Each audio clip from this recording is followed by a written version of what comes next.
প্রিয় শ্রোতা, আসসালামু আলাইকুম। এয়ার ভাইস মার্শাল এ কে খন্দকার বা আবুল কালাম খন্দকার সাহেব একজন বিশিষ্ট শক্তিশালী মুক্তিযোদ্ধা, সংগঠক এবং তৎকালীন আন্তঃবাহিনী সংযোগ কমিটির লিয়াজু কর্মকর্তা ছিলেন। ৭১-এ রেড ক্রস ময়দানে আত্মসমর্পণ অনুষ্ঠানের তিনি উপস্থিত ছিলেন মুক্তিযুদ্ধের উপসর্বাধিনায়ক হিসাবে। পরবর্তীতে যথাযথভাবে চাকরি সমাপ্তি করে শেষ করে আওয়ামী লীগ না করতে চাইলেও আওয়ামী লীগ সরকার শেখ হাসিনা তাকে মন্ত্রিত্ব দিয়েছিলেন। তিনি মন্ত্রী ছিলেন এবং যথার্থ সম্মানের সাথেই তিনি তার সম্মান এবং সততার সাথে তার মন্ত্রিত্বের দায়িত্ব পালন করে অবসরে যান। অবসরে গিয়ে তিনি একটি বই লিখেছিলেন ৭১-এর বাইরে ভিতরে। বিপত্তিটা এখানেই ঘটে যায় আওয়ামী লীগের সাথে। বইটা প্রকাশনা প্রচারের পর আওয়ামী লীগের ভিতর থেকে এমন কোনো কটূক্তি, উচ্চবাচ্য, খারাপ শব্দ তার বিরুদ্ধে ব্যবহার করা যায়নি, যার বাংলা ভাষায় আরও কিছু বাকি ছিল। সর্বশেষে ছাত্রলীগ দিয়ে তাকে শারীরিকভাবেও হেনস্থা করার চেষ্টা হয়। একমাত্র তুফাইল আহমেদই বলেছিলেন যে যদি তিনি কোথাও ভুল করে থাকেন সেটা সেভাবেই তার প্রতিউত্তর জবাব হওয়া উচিত, কারোর বিরুদ্ধে শারীরিকভাবে লাঞ্ছিত করে নয়। আমি তখন থেকেই একটা জিনিস বারবার চিৎকার করছিলাম, পেশাগত দায়িত্বে যদি কখনো কোনো ভুল ত্রুটি হয়ে থাকে তাহলে সেটা পেশাদারিত্ব দিয়েই সংশোধন করে দিতে হয়। পেশিশক্তি, বাক্যালাপ, ভয়েস রেজ করে স্নায়ু শক্তি দিয়ে সেটা সংশোধন হয় না।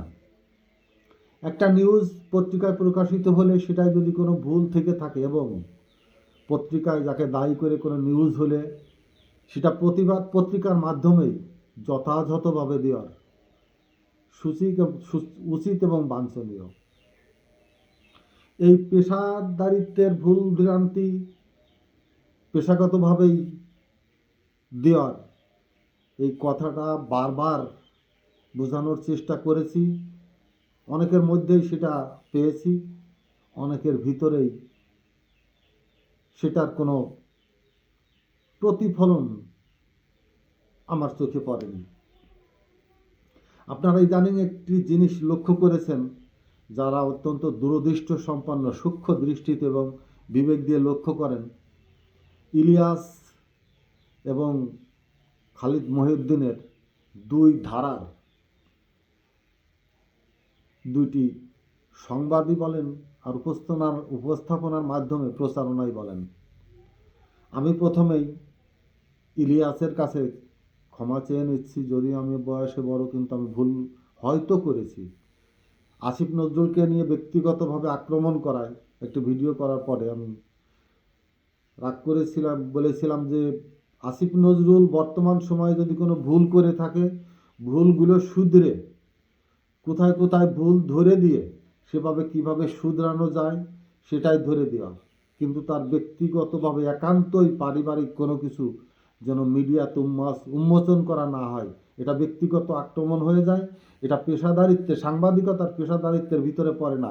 এগুলো নোংরামি যারা করে, যারা সংবাদের মাধ্যমে টাকা পয়সা কামাইতে চায়, ছোট মাপের, তৃতীয় চতুর্থ পঞ্চম ষষ্ঠ মাপের, যারা শুধু টাকা দিয়ে সাংবাদিকতার আইডি কার্ড করে নিয়ে আসে এবং এইসব ছোটোখাটো নোংরামিগুলো খুঁজে বের করে ব্ল্যাকমেইল করার চেষ্টা করে। কিন্তু সাংবাদিক ইলিয়াস, পিনাকি, খালিদ মহিউদ্দিন এরা এখন দৃষ্টান্ত। এদের তো আর কারোকে দিয়ে এদের সমকক্ষ করা যাবে না, এরা আলাদা একটা পর্যায়, উঠে গেছে, চলে গেছে, এদের সাথে আর কারোর তুলনা করা যাবে না। এরা যদি এই ছোট মাপের কাজগুলো করে বসে, তখন স্বাভাবিকভাবেই রাগ হওয়াটা হয়তো ওই সময়ের জন্য স্বাভাবিক ছিল, কিন্তু মেজর ডালিমকে সামনে নিয়ে আসার জন্য ইলিয়াসকে অনেক অনেক ধন্যবাদ, এবং সত্য প্রকাশের জন্য ইলিয়াস হয়তো একদিন সম্মানিত হবেন। আমরা চেষ্টা করব সেটা তার এই ঋণ জাতি যেন শোধ করে, হয়তো তাকে কোনো দায় দায়িত্ব দিয়ে হোক, রাষ্ট্রীয়ভাবে হোক, তাকে যেন সঠিক সম্মানে সম্মানিত করা হয়। দেখ, আমি যেটার কথা বলছিলাম, ইলিয়াস যখন মেজর ডালিমদের মতো লোকদেরকে খুঁজে বের করে ভারত বিরোধী তৎপরতায় যুক্ত তথ্য উপাত্ত সহ ব্যক্তিবর্গকে খুঁজে বের করে মিডিয়ার সামনে প্রকাশ করছে, ঠিক তখন খালিদ মহিউদ্দিন আমলীগের ছাত্র সংগঠনের সেই সাদ্দাম, আবার ইদানিং দেখলাম ইলিয়াসের ডালিমকে এনে কথা বলার পরে উনি নিঝুমকে নিয়ে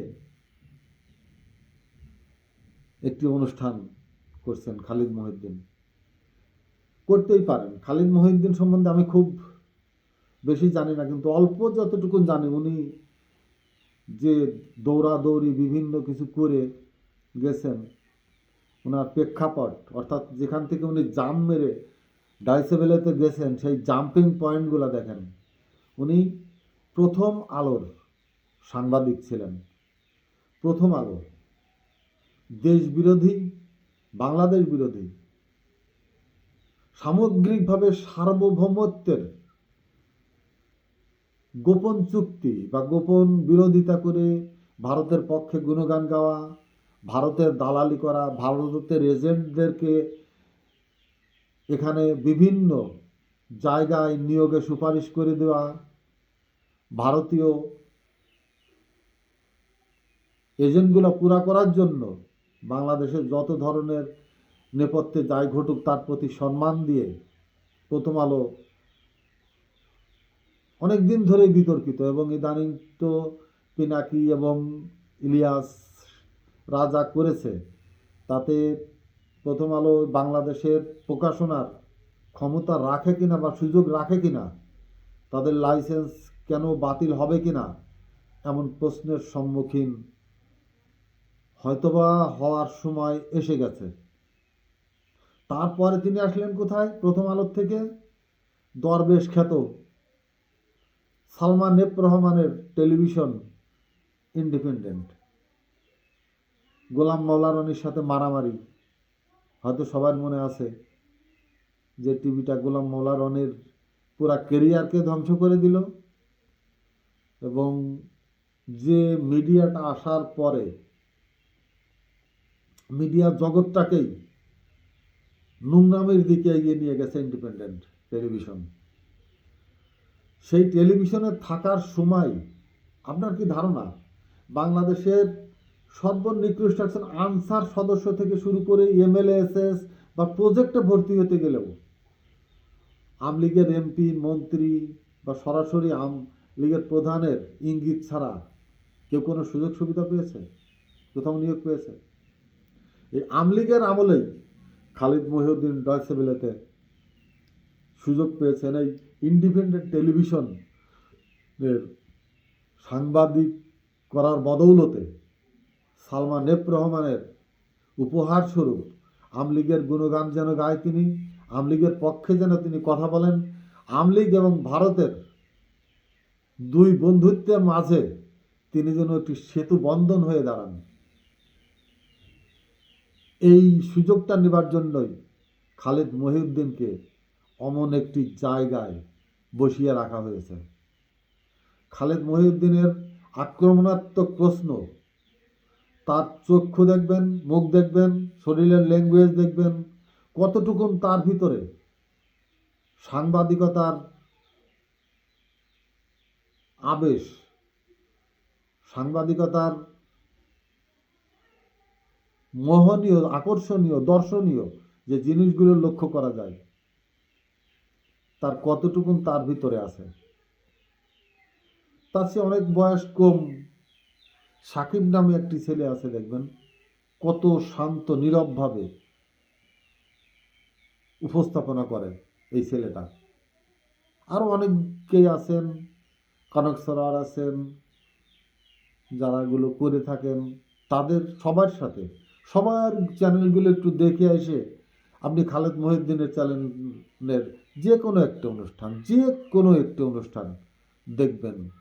উনি আদতে কি কোনো সাংবাদিকতার পেশাদারিত্বে পালনের দায়িত্বে আছেন, নাকি সরাসরি বলি একটি স্বৈরা শাসক, দেশ থেকে বিতাড়িত আমলীগের চামচাদারিত্ব করার দায়িত্বে আছেন।